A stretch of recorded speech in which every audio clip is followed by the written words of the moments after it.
Facebook is still the place where everyone spends the most time. So as a business, you need to be there too and popping up in front of people where they're hanging out, where they're spending their time. And it's great for large businesses because people do want to talk to you there. They do want to communicate with you there. They want to interact in a different way.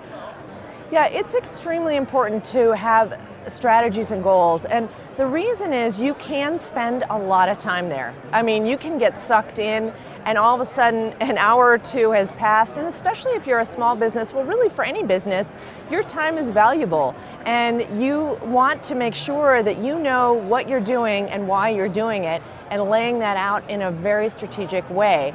So you want to have goals both for your campaigns and what you want to get out of them, but also for what you're measuring and what you're posting as well. So you want to have an editorial calendar and a calendar for your activity as well, and how much time you're going to spend there, how many times per day you're going to post, what types of things you're going to post, and how you're going to run your marketing campaign.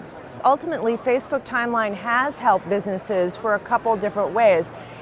What I love is the layout. I think the layout really accentuates your business in a visual way with that giant cover photo that you have now versus before they had, smaller photos. We're transitioning to a big time of visual marketing, and so that has been more appealing. And then also, I think what's been more interesting for businesses is having those apps that are underneath, the little thumbnail tabs that people can see are much more visible than they used to be. They used to be in a kind of a sidebar, and they're now turned into a visual.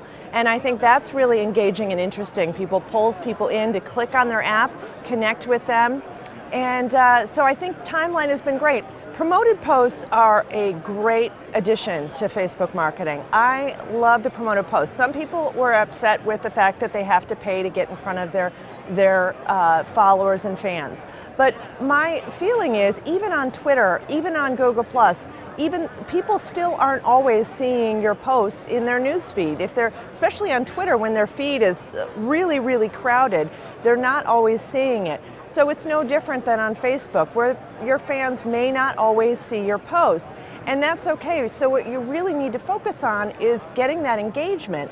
Now, if your engagement drops off a little bit, if you are noticing that you really want to kind of reignite your audience, the promoted post is the way to do it. And that will push that post into the newsfeed of your fans, and you can hopefully re-engage them. And what I like to do with promoted posts is make sure you're not promoting something marketing-wise, promote something that's going to engage and interest them, because ultimately that's your goal, is to engage your audience and connect with them.